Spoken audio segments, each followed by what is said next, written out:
प्रातः क्लास चल रहा था 30/11/1967 गुरुवार को दूसरे पेज के मध्याह्न में बात चल रही थी कि बच्चे समझते हैं कि हम आधा में आधा कल्प के अजामिल जरूर है। क्या मतलब? आधा में आधा कल्प है, इसका क्या मतलब हुआ? आधा माने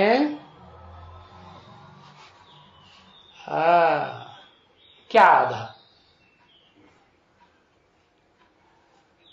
पूरा कल्प 5000 साल का, उसमें आधा मन 2500 साल, और उसका भी आधा किया मना 1250 वर्ष माना कलयुग।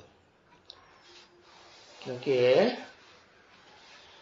जो बच्चे समझते हैं कि हम बच्चों को 3 हिस्सा सुख है ड्रामा में और 1 हिस्सा दुख है,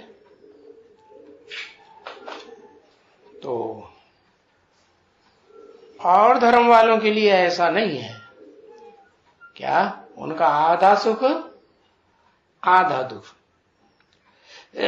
इसलिए बताया आधा में आधा कल्प के अजामिल जरूर ठहरे। हिसाब ही हिसाब हुआ ना बच्चे, अजामिल पने का। क्या?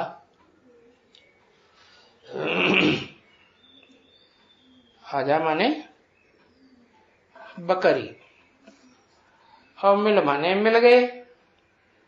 किनके साथ मिल गए? जो मैं भगवान से वो हम से वो हम। जो धर्म पिताएं आए वो भी कहते हैं हम ही भगवान साकार हैं। इस दुनिया में दूसरा कोई साकार भगवान है ही नहीं। तो उनको बकरा बकरियां कहेंगे। क्यों? बकरे बकरियों में से क्या आवाज निकलती है? मैं। तो उनके साथ तुम मिल गए। हाँ, तो ये हिसाब किताब उनके साथ संग का रंग लगेगा कि नहीं? हाँ, ये हिसाब किताब हो गया। क्योंकि बाप कहते हैं सबसे भक्ति भी तुम जास्ती करते हो। क्या? और धर्म वालों में या औरों में जो कम कला के नारायण बनते हैं या उनके फॉलोअर्स बनते हैं, है? जो भी सतयुग में बाद वाली गद्दियों के राजा महाराजा बनते हैं, उनके और उनके फॉलोअर्स के मुकाबले तुम सबसे जास्ती भक्ति करते हो। और तुम्हारा ही चित्र है, तुम्हारा ही चित्र बाबा ने समझाया था कि जाओ पुरी में, जगन्नाथपुरी में, उसका वो जो गुंबज है ऊपर का, उनमें देखो ये चित्र गंदे गंदे खड़े हैं, बड़े गंदे चित्र हैं। किस बात के? किसके साथ मिलने के? वो विचार दोष में गिरने के गंदे गंदे चित्र हैं। क्योंकि वाम मार्ग में जब देवताएं गए, कब गए? कब गए? द्वापर युग में, द्वैतवादी युग में गए। क्योंकि वहां दो धर्म पिताएं, दो धर्म, दो राज्य, दो कुल, दो भाषाएं, सब कुछ द्वैतवाद शुरू हो जाता है। तो वहां जगन्नाथपुरी यादगार है, वहां बड़े गंदे चित्र वाम मार्ग के रखे। वाम मार्ग माने बायां हाथ, उल्टा रास्ता। सीधे हाथ से दान धर्म के अच्छे काम करते हैं, बाईं भुजा से बाएं हाथ से गंदगी की सफाई करते हैं। तो देवताएं जब वाम मार्ग में गए तो ये जगन्नाथ का चित्र और उनके साथ ही जो भी दिखाए हैं वो क्या है? तुम्हारा ही चित्र है बच्चों का, समझे ना। तो जो मनुष्य कहते हैं ना कि नहीं वहां स्वर्ग में भी बिख है, तो वो बोलता देखो ये देवताएं हैं, तो वो देवताएं भी देखो मंदिर में बिख में जाते हैं ना, तब तो ये गंदे चित्र रखे हुए हैं ना। अरे उनसे पूछो वो जो गंदे चित्र रखे हुए हैं वो मंदिर के बाहर रखे हैं या अंदर रखे हैं? कहाँ रखे हैं? कोणार्क मंदिर हो, सूर्य मंदिर हो या जगन्नाथ का मंदिर हो, उसमें वो चित्र गंदे गंदे बाहर रखे हैं ना। निकलो बाहर, हटो, हम यहां रहने अंदर रहने के काबिल नहीं हो। तो अंदर जगन्नाथ का चित्र रखा है। तो वो ऐसे दलील देते हैं दुनिया वाले कि देवताएं भी तो बिख में बिख के कृत्य में जाते थे ना, वो भी तो ऐसे कर्म करते थे ना। तो अभी क्या क्या दिखलावे? कहते हैं वो देवताएं वाम मार्ग में गए। तो देखो देवताएं वाम मार्ग में दिखलाते हैं। वाम मार्ग कहा जाता है जो पतित बनते हैं, विकार में जाते हैं। तो अभी तुम बच्चों ने अभी समझ लिया है कि बरोबर ये सब बाहर वाले सब है चिल्लाते रहते हैं और विकार में जाते रहते हैं। हम जो यहां ब्राह्मण बने हैं वो विकार से दूर होते हैं, बहुत दूर। क्योंकि ब्राह्मणों को ब्रह्मा की संतान है ना, तो जो ब्रह्मा की संतान है उनको तो क्या कहेंगे, स्त्री पुरुष रूप में भी हैं तो भाई बहन। एक बाप की संतान है ना, कौन से ब्रह्मा की? अरे घंटों लगा दिया। प्रजापिता ब्रह्मा की संतान है। अरे पिता तो एक ही होगा ना, है जिस ब्रह्मा के साथ प्रजापिता शब्द ऐड है वो पिता भी तो एक ही होगा ना। और उसके साथ जो ब्रह्मा शब्द लगा हुआ है पीछे से, प्रजापिता ब्रह्मा, तो इससे साबित होता है कि वो पिता भी है और माता भी है। कैसे है? मंदिर में जाते हैं तो बोलते हैं ना तुम्हें माता च पिता तुम्हें, शिवलिंग के सामने कहते हैं ना। क्यों कहते हैं? वो शिवलिंग है तो एक ही, दो तो नहीं रखे हुए, फिर क्यों कहते हैं? कि वो एक ही आत्मा है जो माता के रूप में भी पार्ट बजाती है 100% सहन शक्ति का, और फिर सामना करने की शक्ति का पार्ट भी बजाती है बाप के रूप में। तो वो माता और पिता दोनों का रूप है। क्या? मंदिर में शिवलिंग दिया हुआ है ना। तो तो तुम ब्राह्मण तो समझ गए कि हम शिव बाबा की संतान हैं, और शिव बाबा तो निराकार। निराकार कैसे ज्ञान देता है? निराकार को ज्ञान देने के लिए ब्रह्मा चाहिए ना। तो जिसमें भी प्रवेश करते हैं पुरुष तन में ही प्रवेश करेंगे, है? क्यों? पुरुष तन में ही क्यों प्रवेश करते हैं?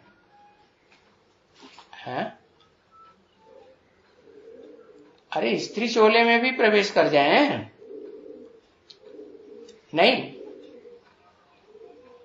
नहीं करते। क्यों? स्त्री चोले में क्यों नहीं प्रवेश करते? है? अरे कोई कारण होगा कि नहीं? अरे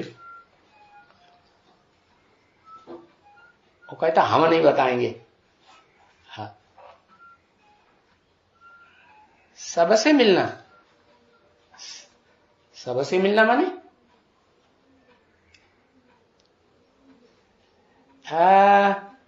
बच्चों से मिलना हो सके, बच्चों से मिलना हो सके।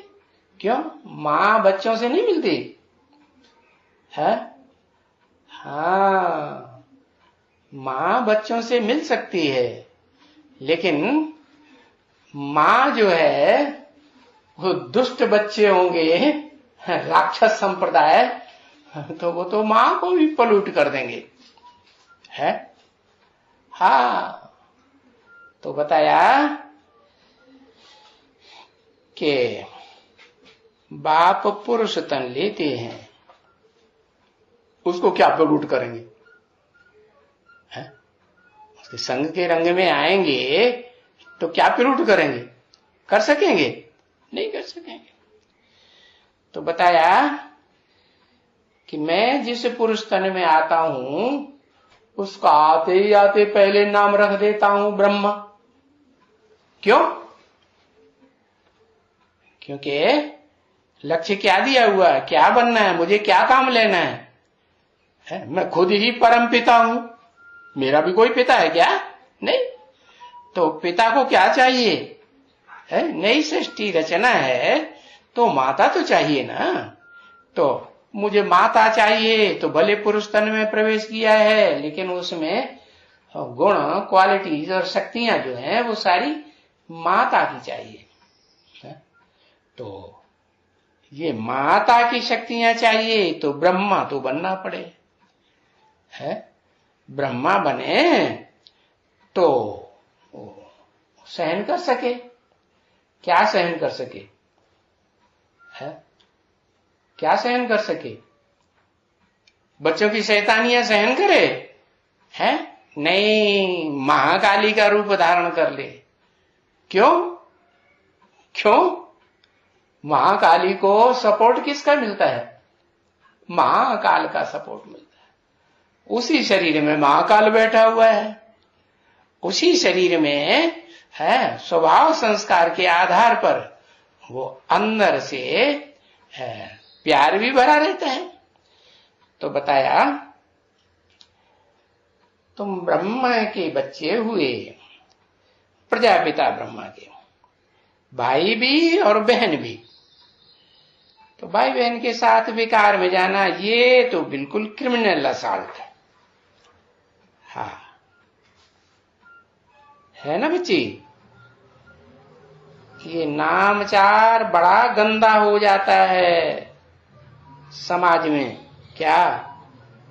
अरे इनके घर के परिवार के बच्चे तो ऐसे हैं, इसलिए ऐसे मत समझो कि कोई ऐसे गंदे काम करते हैं आपस में, है? तो कोई के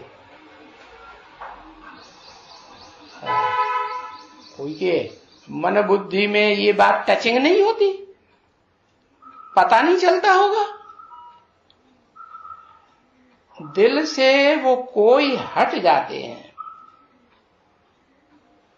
भले कुछ बोलते नहीं हैं, नहीं, जैसे तुम बच्चों के जो भी छोटेपन से लेकर के कर्म करते हो,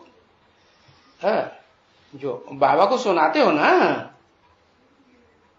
कि 10 वर्ष में हमने ऐसे किया, हम 10 वर्ष के थे तब हमने अपने घर परिवार वालों के साथ ऐसे किया, 12 वर्ष में ऐसे किया, ऐसे होते हैं ना। तो जरूर ये भी तो याद रहते हैं ना कि भाई फलाने समय में मैं ये बहुत गंदा काम किया। बाबा को लिख करके देते हैं ना। बच्चे बहुत हैं जो लिख करके देते हैं, ऑनेस्ट है ना। क्या सच्चाई है कि नहीं? सच्चाई है तो लिख करके देते हैं। बाबा कहते हैं जो वफादार बच्चे हैं, फरमान बरदार बच्चे हैं, वो बाबा को आकर के सब कुछ सुनाते रहते हैं। तो बाबा समझ जाते हैं कि ये तो ऑनेस्ट बच्चे हैं, समझदार बच्चे हैं, फरमान बरदार हैं, वफादार हैं, बाप जो बताएंगे वो मानेंगे, है वफा निभाएंगे। ये निभाएंगे और वो नहीं निभाएंगे। तो बाबा छोटेपन में हमने ये गंदा काम किया। ऑनेस्ट बच्चे कहते हैं बाबा हमको क्षमा करो। तो बाप कहते हैं क्षमा तो नहीं करेंगे। क्या? हाँ, क्या फिर पोता मिल देने से फायदा क्या हुआ है? कोई फायदा हुआ क्षमा नहीं करेंगे तो? है मदद करेंगे? क्या मदद करेंगे? हैं? धर्मदास की सजाएं मिलेंगी तो उसमें क्या मदद करेंगे? है? हाँ, बताते हैं कि माफ नहीं पूरा होगा, आधा माफ हो जाता है। वो भी पहली बार बताते हैं तो माफ, एक बार माफ, 2 बार माफ, दूसरी बार भी माफ कर देते हैं, दूसरी बार भी आधा माफ हो जाएगा। फिर अगर तीसरी बार भी वही गलती करते हैं तो फिर आधा माफ होगा नहीं, फिर परसेंटेज घटता जाता है। तो बाप कहते हैं क्षमा नहीं करेंगे। हाँ, हल्का हो जाएगा। क्या? कोई के ऊपर है गदा है और वो 1 कुंटल माल ले जा सकता है, इतनी उसमें ताकत है, और उसमें 2 कुंटल डाल दिया पीठ पे तो उसको बड़ी मुश्किल हो जाती है ना। और उसमें से 1 कुंटल हटा दिया तो आराम हो जाएगा ना। तो हल्का कर देंगे, हल्का जरूर हो जाएंगे। तुम्हारा जो पाप है, क्योंकि सर्जन को सच बताते हो ना, तो कोई तो भूल जाते हैं। क्या है? अरे भूलते नहीं है, कभी भी नहीं भूलते हैं। ऐसे ऐसे जो जघन्य काम करते हैं, समझे ना, जिनको मालूम पड़ता है उनको तो कभी भी भूला नहीं जा सकता है। और वो मन बुद्धि में पिछाड़ी तक साथ रहते ही हैं। पीछे ये है ज्ञान बल से कि ज्ञान बुद्धि में बैठ गया तो फिर ऐसे ऐसे काम कोई न करे है। उसके लिए क्या करें? पुरुषार्थ करें। बाकी कोई भूल नहीं जाते हैं ऐसी चीजें नहीं। वो दिल के अंदर खाती रहती है, खाती रहती है। देखो, खाती है। जब बाप पूछते हैं, तुम भाई छोटेपन में तो बेचारे कितना कहते हैं कि बाबा हम आजामिल था, बाबा हम तो ऐसा था। अभी इस जन्म की बात है ना, तो याद रहती है। परंतु ये तो बच्चों को मालूम है कि हम बच्चे माने आत्माओं को, तुम अपने आत्मा हो ना, तो तुमको तो मालूम कि देह हो, देह समझेंगे तो पिछले जन्म की बात ही नहीं। आत्मा समझेंगे तो वाम मार्ग में कब से गए थे? पिछले कई जन्मों से वाम मार्ग में गए ना। हाँ, कब से ये इतना पाप आत्मा बने है? किनके संग के रंग से बने है? तभी तो बाप समझाते हैं ना, बच्चे देखो, तुमको मैंने आकर के पुण्य आत्मा बनाया था है? और फिर पुण्य आत्माओं की दुनिया अलग हो गई थी, बिल्कुल ही अलग, और पाप आत्माओं की दुनिया अलग हो गई थी। वाह भाई, ये क्या मतलब हुआ है? अरे जब विनाश होगा तो क्या होगा फिर है? आधे पापात्मा और आधे पुण्यात्मा। कौन? दुनिया वाले? हाँ, कौन?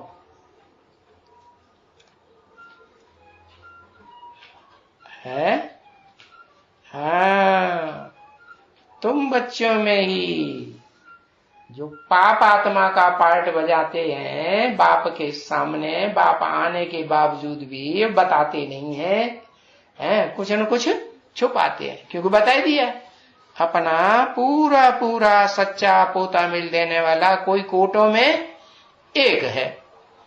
तो जो एक है वो तो छूट जाता है, वो तो जगन्नाथ मंदिर में जगन्नाथ बैठा हुआ है।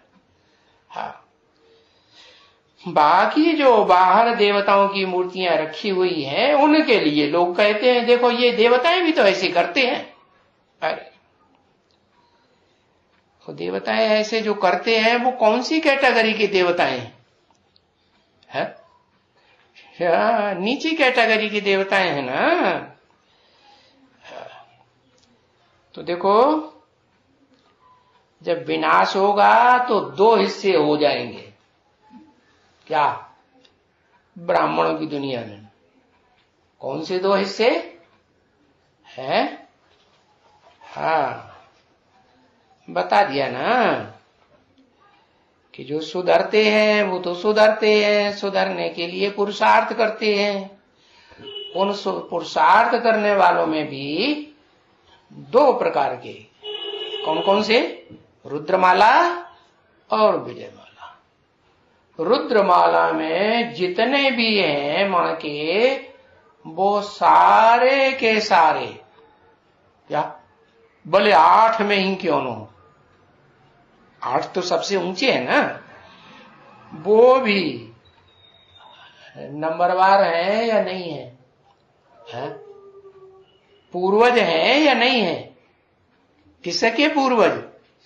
हाँ, अलग अलग धर्मों के पूर्वज हैं। पूर्वज माने पूर्व, जा माने जन्म लेने वाले, पूर्व माने पहले, जिन्होंने सबसे पहले जन्म लिया है। किसमें?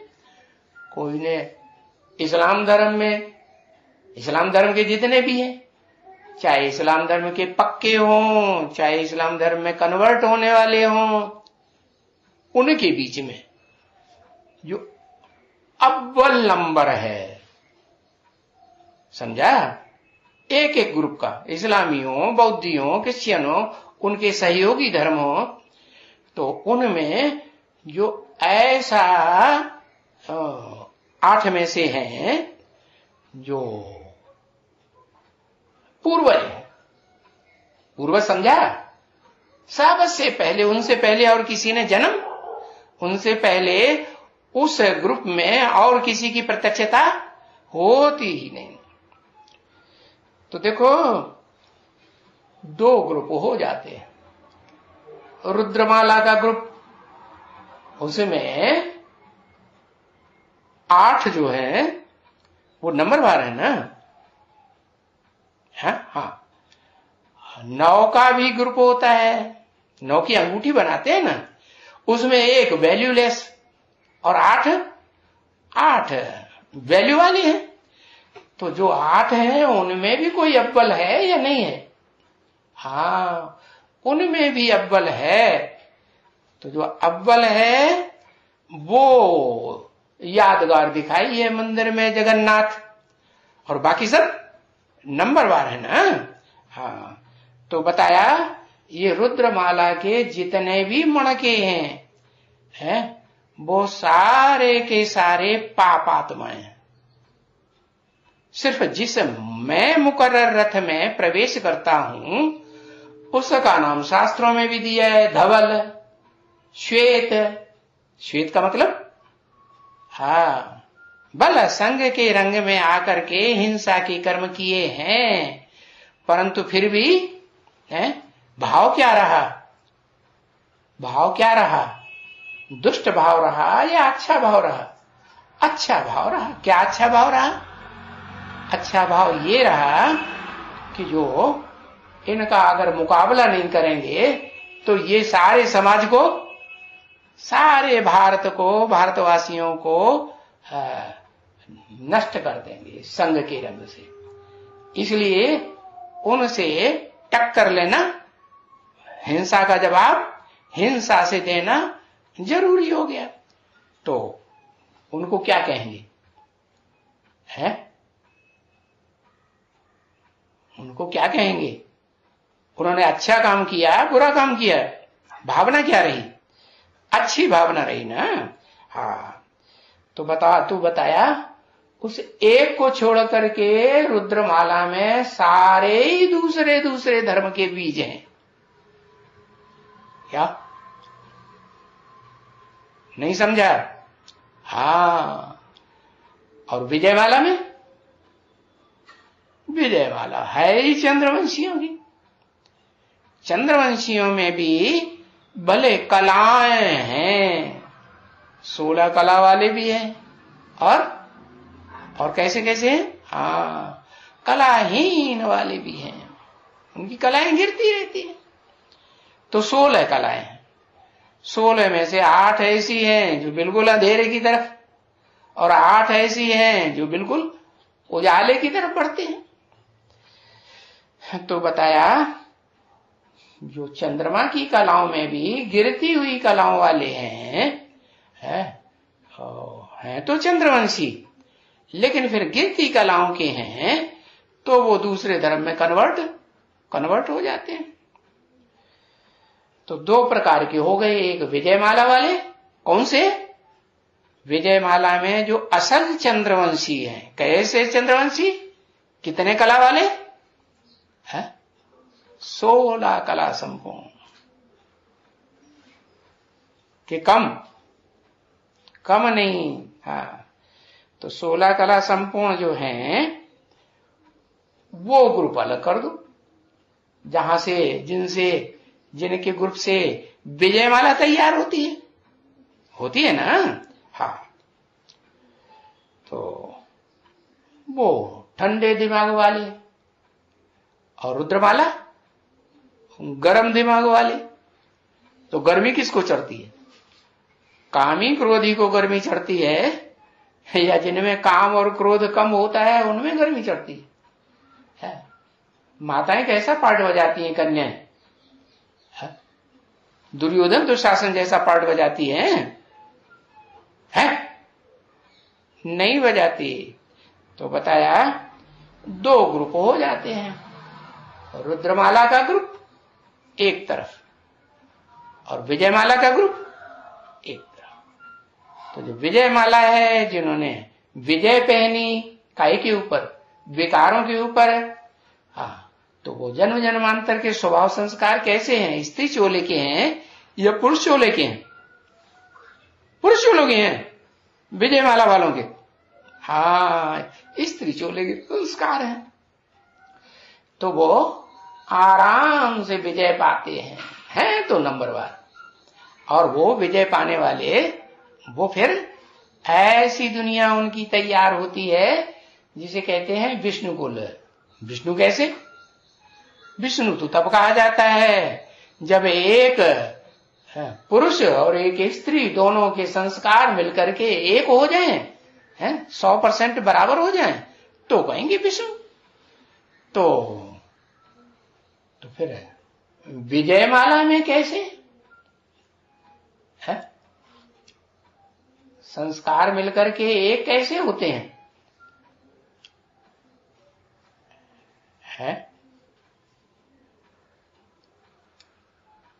होते हैं या नहीं होते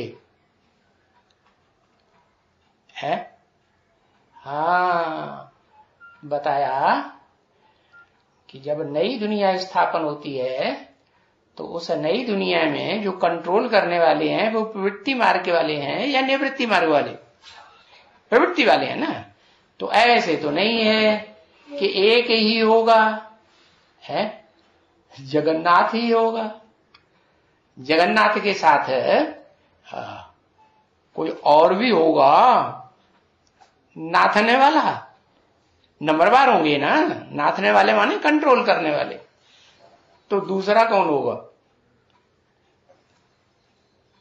कोई होगा या नहीं होगा? है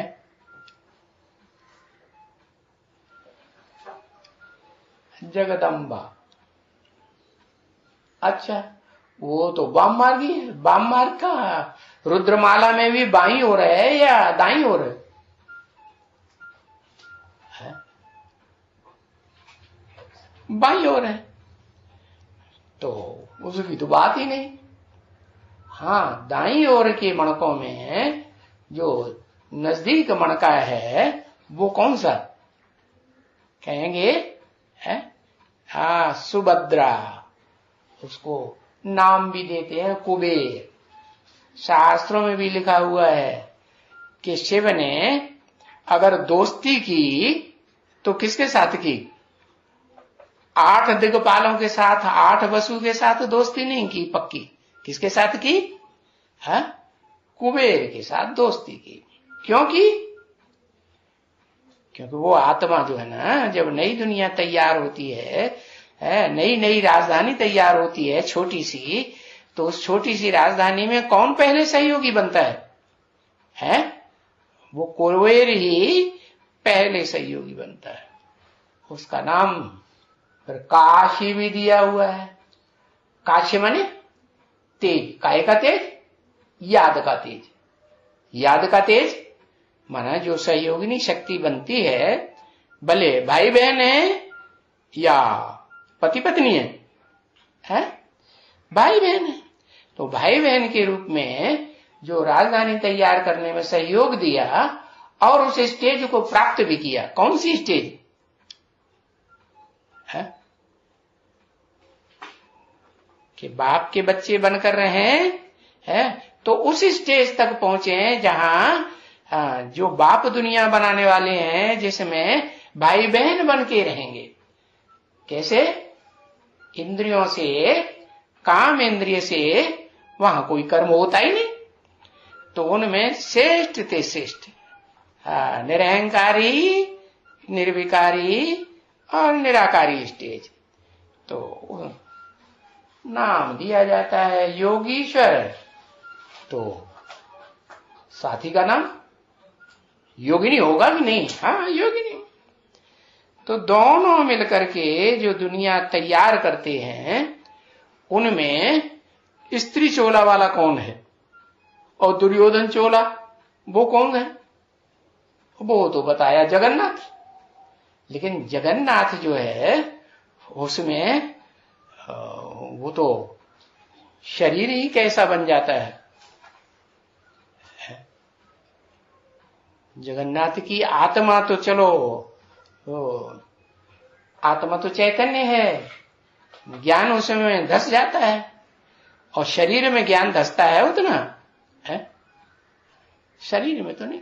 लेकिन फिर भी जिस चोले में मुकर्रर रथ में प्रवेश करते हैं, उसके शरीर का वो बड़ा रूप जो है ना, जो लिंग रूप दिखाया जाता है, वो भी कैसा हो जाता है, एकदम प्रकाश से भरपूर है। इसलिए दिखाते हैं, जो सोमनाथ मंदिर में जो लिंग दिखाया था वो लाल लाल पत्थर का लिंग है, और उसको शास्त्रों में कहा है हिरण्य गर्भ।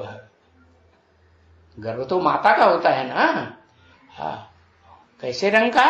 हिरण्य का रंग, हिरण्य माने सोना, सोने का रंग कैसा होता है? चमकीला लाल लाल जैसा होता है ना। आभा भरी हुई है, तो वो शरीर में आभा रहती है। आत्मा तो पहले ही आभा वाली बन जाती है।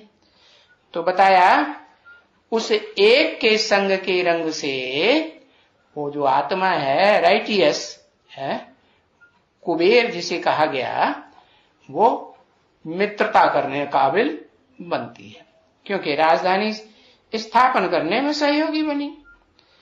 तो बताया ये दो आत्माएं हैं, उनमें एक बाप जो है वो पापात्माओं की तरफ रहेगा या पुण्यात्माओं की तरफ रहेगा? कहां रहेगा? पुरानी दुनिया में रहेगा या नई दुनिया का विष्णु लोक तैयार होगा वहां रहेगा? उसको तो पाप आत्माओं के साथ ही रहना है। क्यों? क्योंकि 500-700 करोड़ की गति सदगति करनी है या थोड़ों की करनी है, सबकी करनी है ना। अब उसको तो रहना ही रहना है। बाकी जो स्त्री चोला है जो योग युक्त कहा जाता है, तो वो बताया कि विजय माला का जो ग्रुप बनता है, उस ग्रुप में निराकारी स्टेज में वो अनुभव करने की बात है। क्या पाप आत्माओं की दुनिया के साथ नहीं है? क्यों? क्योंकि रुद्रमाला में जो स्त्री चोला वाले हैं वो क्या सदैव सिंगल ही रहेंगे, या पुरुष चोला वाले हैं वो सिंगल रहेंगे? वो भी नहीं रहेंगे। पुरुष चोला वाले जो हैं उनका भी संग होगा, किसके साथ? सूर्यवंशियों के साथ, रुद्रमाला वालों के साथ नहीं, विजयमाला से सट्टा जोरी होती है। तो बताया कि वो जो योगिनी का जो पार्ट है, वो पार्ट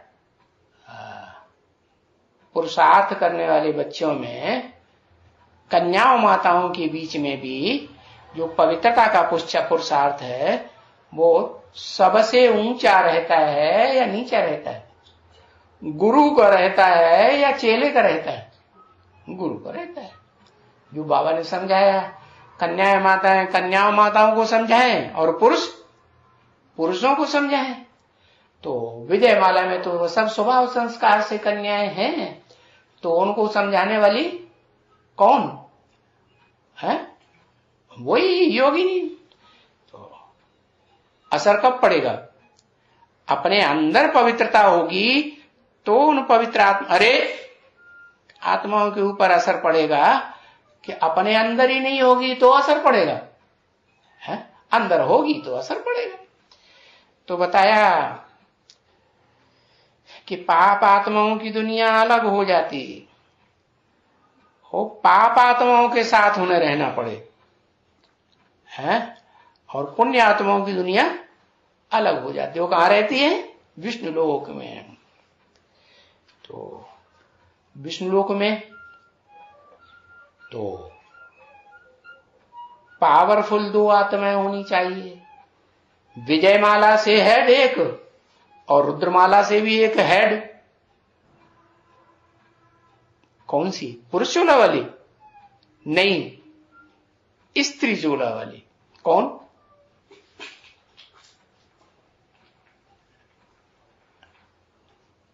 आहा, नहीं, लेफ्टिस्ट में योगिनी तो राइटियस में हो गई ना, जो शिव के सबसे नजदीक है, जो हल्के ते हल्की फुल्की आत्मा है इस संसार में पार्ट बजाने वाली, वो कौन है? इस संसार में पार्ट बजाने वाली सबसे हल्की आत्मा कौन है? फूल जैसी हल्की, जैसे फूल हल्का होता है ना, ऐसी सदा हल्का फुल्का रहने वाली। अरे इतनी दूर नारायण है तुम्हारा, सदा हल्का फुल्का रहने वाली लक्ष्मी है। लक्ष्मी तो स्त्री चोला है? और इस दुनिया में पार्ट बजाएगी तो स्त्री चोला का पार्ट बजाएगी तो देवभान तो थोड़ा ना थोड़ा कुछ न कुछ अंश मात्र तो रहेगा ही। हाँ, Shiva supreme soul heavenly godfather जिसे कहा जाता है, वो इस दुनिया में पार्ट बजाने वाली आत्माओं के बीच में सबसे हल्की फुल्की आत्मा। तो उस हल्की फुल्की आत्मा जो एवर प्योर आत्मा है, उसके साथ रुद्रमाला में दो मणके कौन से हैं जो बिल्कुल नजदीक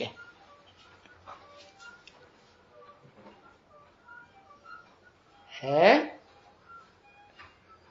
हाँ, एक तरफ बाईं ओर है जगदम्बा है?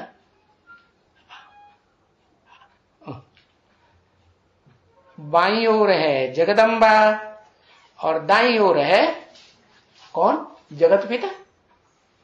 अव्वल नंबर में नजदीक कौन है? सुप्रीम सोल के नजदीक कौन है रुद्रमाला में? अरे रुद्रमाला में दो ही मणके शिव के नजदीक होंगे ना, जगत पिता और जगदम्बा। जगदम्बा लेफ्टिस्ट और जगत पिता राइटियस्ट। तो लेफ्टिस्ट में जो जगदम्बा है स्त्री चोलाधारी है, तो जगत पिता से तो प्योरिटी के मामले में दुर्योधन दुशासन जैसी तो नहीं होगी, होगी? वो नहीं हो सकती।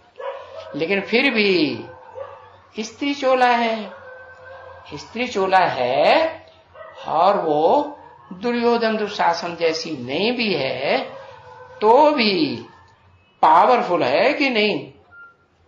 क्योंकि शिव सुप्रीम सोल के सबसे नजदीक वो है वाम मार्ग में, रुद्रमाला के मणकों में। रुद्रमाला के जो मणके वाम मार्गी मणके हैं, उनमें सबसे जास्ती नजदीक है ना किसके? किसके नजदीक है? हाँ, एवर प्योर जो कही जाती आत्मा, आत्मिक रूप में एवर प्योर। और इस दुनिया में भी पार्ट बजाती है मुकर्रर रथ में प्रवेश करके, तो एवर प्योरिटी का पार्ट बजाती है या कभी इम्प्योर होती? सदा प्योरिटी का पार्ट बजाती है। तो बताया वो जो स्त्री चोला धारिणी है माता, वो याद किसको करती है?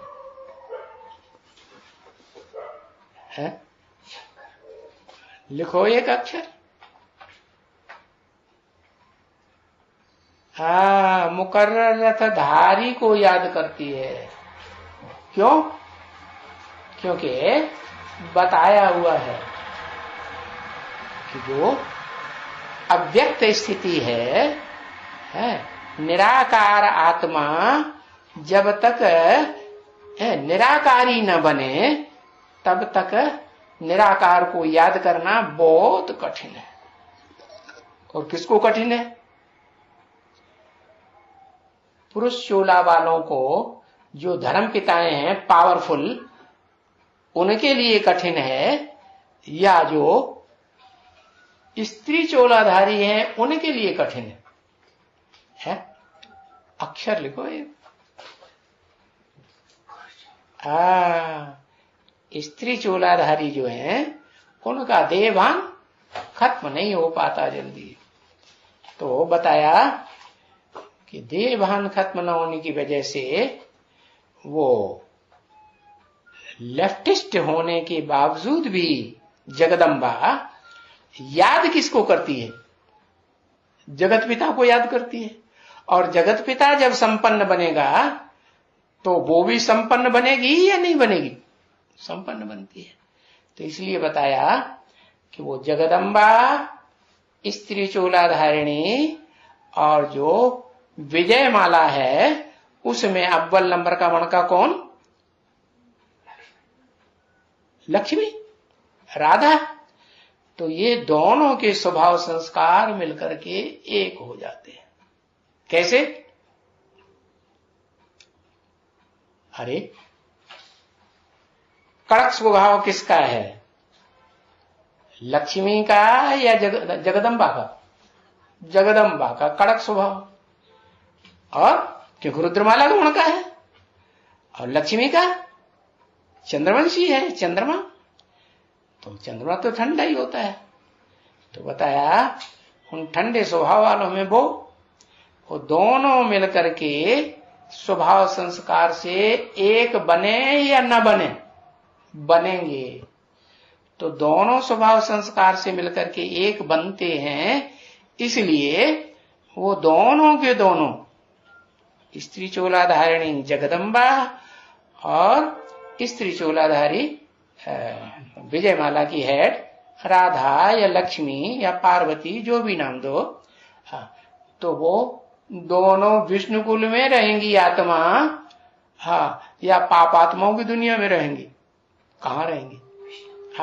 विष्णु कुल में रहती है। तो बताया फिर भी कहेंगे आधे पापात्मा और आधे पुण्यात्मा। माने रुद्रमाला जो है वो सारी की सारी कहां जाती है? पापात्माओं की दुनिया में। पापात्माओं को सुधारने के लिए बाप को रूप में होती है, पुरुष चोले में संस्कार स्वभाव के अनुसार। तो भी उनको धर्म पिताओं को पहले सुधारना है या नहीं तो सुधारना है? सबसे पावरफुल आत्मा इस दुनिया की कौन है? जो अपने अपने ग्रुप में, अपने अपने संसार में सूर्य के समान है, आदित्य के समान है ना? तो वो उन पुरुष चोलोधारियों को समझाने के लिए पुरुष ही चाहिए ना। विष को मारने के लिए विष चाहिए, लोहे को काटने के लिए लोहा चाहिए। तो ऐसे ही ये रुद्रमाला के जो भी मणके हैं, एक जगदम्बा को छोड़ करके। क्यों? जगदम्बा ही एक मणका ऐसा है जो संपूर्ण बनने वाला, जो रुद्रमाला का मणका है 100% बाप समान। बाप आते हैं तो बाप समान बना के जाते हैं ना। तो उसकी देह रूप को याद करके संपन्न देह वाली बनती है या नहीं बनती है? बनती है। तो बताया कि ये विष्णु कुल जो है कहा जाता है, कहा नई दुनिया में पहला ग्रुप जो तैयार हुआ वो वैष्णव विष्णु कुल, तो वो पुण्यात्माओं की दुनिया का हो गया। और ये रुद्रमाला सारी पापात्माओं की दुनिया। भले दुनिया तो एक ही है।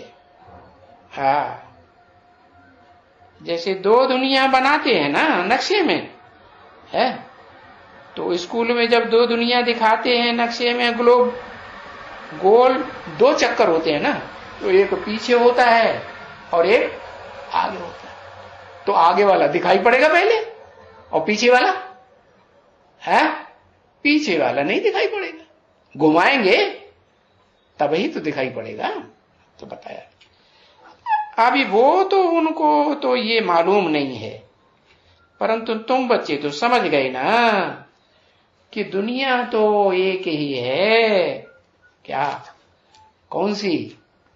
रुद्रमाला और विजयमाला दोनों की मिलकर के जो दुनिया बनेगी वो एक ही दुनिया होगी। है पहले ग्रुप में, पहली पीढ़ी में भी जो विष्णु कुल कहा जाता है कि वो अलग अलग ही रहेंगे, मिलके एक हो जाएंगे। हाँ, नंबरवार मिलेंगे कि एक साथ मिल जाएंगे, नंबरवार मिलेंगे। तो दुनिया एक ही है, परंतु वास्तव में दो भाग हैं। वो दो भाग में लाई गई है, आधा इधर से जोड़ा, आधा इधर से जोड़ा, और वो ग्लोब तैयार हो गया। तो एक पुण्य आत्माओं की दुनिया जिसको वैकुंठ कहा जाता है? पुण्य आत्माओं की दुनिया माने पवित्र आत्माओं की दुनिया या अपवित्र आत्माओं की दुनिया, दुर्योधन दुशासन की दुनिया, या क्या कहते हैं, द्रौपदियां, सीताएं, पार्वतियां, उनकी दुनिया। कन्याएं माताएं तो पवित्रता की बात को जास्ती पकड़ती है ना, कि वो भी हिंसक बनती हैं। वो थोड़े हिंसक बनती भाई। जिसके पास बंदूक होगी जो बंदूक छोड़ेगा, जिसके पास हथियार होगा वो हथियार चलाएगा, और जिसके पास हथियार है ही नहीं, बंदूक है ही नहीं, तो चलाएगा? नहीं। तो बताया पुण्यात्माओं की दुनिया अलग वैकुंठ कहा जाता है, और पाप आत्माओं की दुनिया जिसको नरक कहा जाता है। किसने बनाई? नर ने बनाई या नारी ने बनाई? नर ने बनाई। तो उस दुनिया का, जो पाप आत्माओं की दुनिया में कोई हीरो होगा कि नहीं? कौन? पाप आत्माओं की दुनिया में हीरो कौन हुआ? जो सब धर्म पिताओं का बाप, बापों का भी, बापों का भी, वो सारे धर्म पिताएं गिरती कला में दुनिया को ले जाने वाले हैं या उड़ती कला में ले जाने वाले हैं? गिरती कला में ले जाने वाले। तो सारे धर्म पिताएं जब गिरती कला में ले जाने वाले हैं, तो उनको सुधारने वाला कैसा होना चाहिए? गिरती कला वाला ही चाहिए कि नहीं चाहिए? और जो सबसे जास्ती गिरती कला में अव्वल नंबर जाए, पतितम कामी कांटे में शिव बाप आते हैं, और धर्म पिताएं जो है वो नंबरवार में आते हैं। लेकिन शिव बाप किस में आते हैं? वो एक मुद्दे को सुधार लिया जो 100% पतित बनता है, तो सारी दुनिया सुधर जाएगी। तो दुखधाम कहा जाता है नरक को। तो गोया जैसे दो दुनिया हो जाती है। कहां? कौन सी युग में? पुरुषोत्तम संगम युग में ही दो दुनिया हो जाती है, नरक की दुनिया और स्वर्ग की दुनिया। तो बताया, बाप आकर के नरक की दुनिया के बीच में तुम्हें स्वर्ग का वर्षा देते हैं। नरक की दुनिया को जंगल कहेंगे या फूलों का बगीचा कहेंगे? जंगल बड़ा होता है या बगीचा बड़ा होता है? जंगल बड़ा होता है और बगीचा छोटा होता है। तो इतना बड़ा जंगल है, खांडव वन नाम दिया है। खंड खंड होने वाला जंगल। कितने खंड हो जाते हैं? अरे बेधर्मियों के ढेर सारे खंड हो जाते हैं नहीं? चंद्रवंशी, इस्लाम वंशी, बौद्धि वंशी, क्रिश्चियन वंशी, अरे अनेक खंड हो गए ना खांडव वन के। तो बताया ये जो खांडव वन की दुनिया है हो तो हो गई नरक की दुनिया है। सब खंड खंड हुए पड़े, आपस में झगड़ेंगे कि नहीं? झगड़ते हैं। जानवरों की दुनिया है या देवताओं की दुनिया? देवी देवताओं की दुनिया कहें? नहीं, जानवरों की दुनिया। हिंसा, चीर फाड़ करते रहते हैं। तो ऐसी दुनिया का जो मुखिया है वो जंगली, उसको शर्म नहीं है। वो गीत बना, चाहे कोई मुझे जंगली कहे, कहता है तो कहता रहे, बोला है ना? वो मैचिंग होती रहती है सिनेमा वालों को भी, तो उन्होंने भी गीत बनाए दिए। हाँ, तो देखो दो दुनिया हो जाती है, पुरुषोत्तम है, संगम युग में दो दुनिया हो जाती हैं, तो ब्रॉड ड्रामा में होंगी कि नहीं? हाँ, ब्रॉड ड्रामा में पहले कौन सी दुनिया होगी, पहले कौन सी सामने आवेगी? है पहले कौन सी? अरे नई दुनिया स्वर्ग की सामने आवेगी ना, और बाद में नरक की दुनिया बाद में कि पहले? बाद में। हाँ। तो एक सुख की दुनिया, एक दुख की दुनिया। तो देखो जब दुख की दुनिया आती है तो बहुत चिल्लाते हैं, क्योंकि बहुत दुख की दुनिया आती है 100% दुख उस दुनिया में देखने में आता है। कोई भी अंश मात्र भी सुख का अनुभव नहीं करता। कब? सामान्य विनाश होता रहता है दुनिया में तब, सामान्य मृत्यु होती रहती है तब, या जब महामृत्यु आती है सामान्य तब, महाविनाश होता है तब, महाविनाश होता है तब बहुत दुखी होते। कोई भी सुख का अनुभव, सब अशांत होते हैं कि कोई शांति का अनुभव करता है? ऋषि मुनि सन्यासी कोई शांत रहते हैं? कोई नहीं रहते। तो क्या चाहेंगे वो? उन्हें क्या चाहिए? दुखी दुनिया में रहने वालों को क्या चाहिए? रसगुल्ला चाहिए, इंद्रियों के भोग बजाए, भोग चाहिए। आप भूल जाएंगे भोग भोगना, कहेंगे हमको पहले शांति चाहिए। तो बड़ी चीज क्या हुई, शांति या सुख? शांति धाम, बड़ा धाम शांति धाम और सुख धाम, उसके बाद नंबर 2 में, और तीसरा नंबर दुख धाम। तो ये 3 दुनिया हो गई।